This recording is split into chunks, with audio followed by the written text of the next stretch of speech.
Hey guys, welcome back to my channel.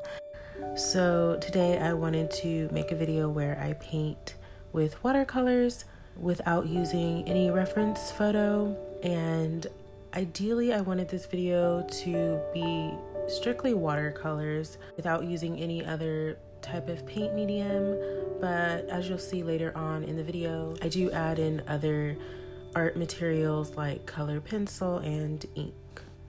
Make sure to check the description below because I will leave the links and titles for the various art materials that I am using.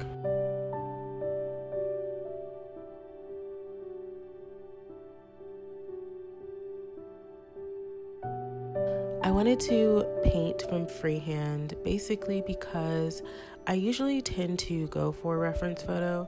I'm obsessed with Pinterest, so I'm constantly finding images on there and just even images from real life. I'll take pictures of things I see out in the world and usually refer back to that when painting an image.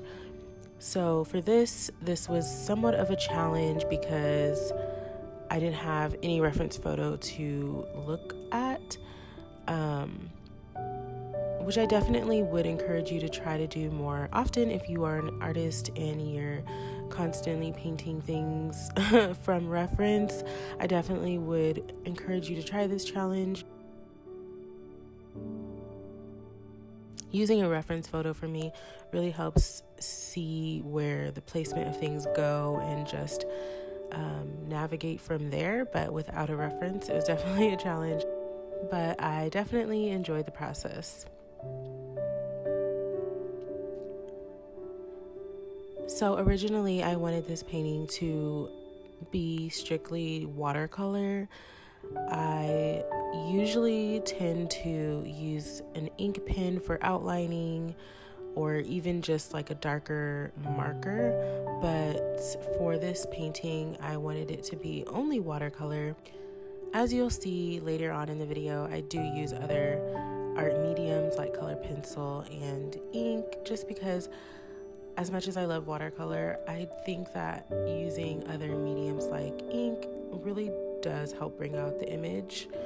So I'm glad I decided to not only use watercolor in this, but for the majority of the painting, I am using watercolor. That was also a challenge, but also really nice to stick with watercolor for as long as I could in this painting. Like I said, I will leave all of the links for the materials that I'm using below, but this watercolor palette is by Windsor and Newton.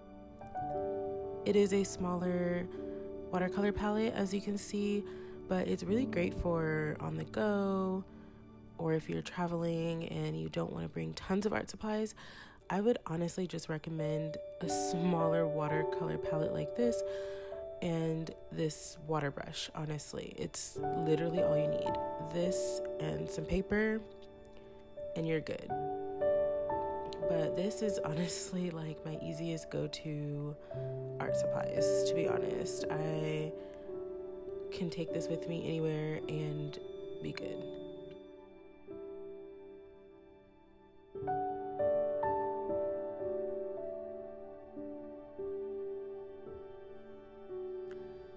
Normally, when it comes to skin tones, I usually go for markers. I have an awesome marker skin tone set. I believe it's from Windsor and Newton as well. But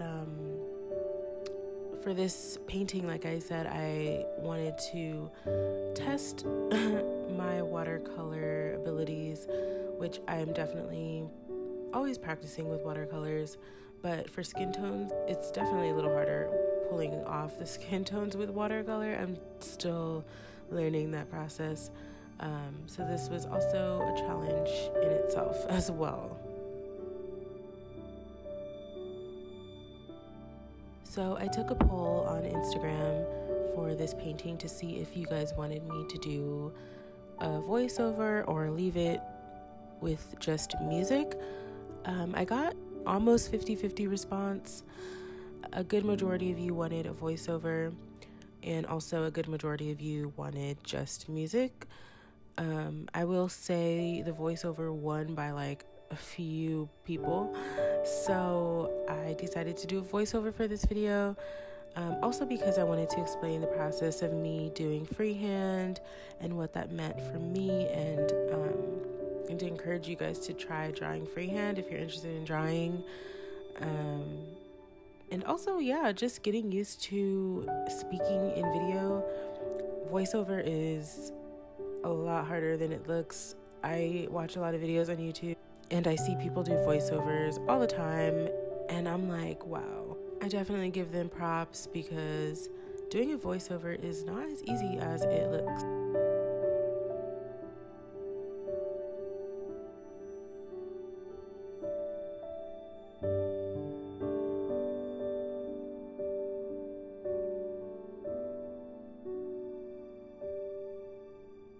So I don't have much more to say here in this video, so I'm going to leave you guys with just the music playing. But thank you for watching. Thank you for subscribing to my channel. If you haven't already, click subscribe. I'm definitely trying to post more frequently and possibly build a video schedule, so stay tuned for that. If you're not following me on Instagram, I do more real-time posts over there, so I would love to connect with you. Thank you for watching, and yeah, I'll see you in the next video. All right, bye.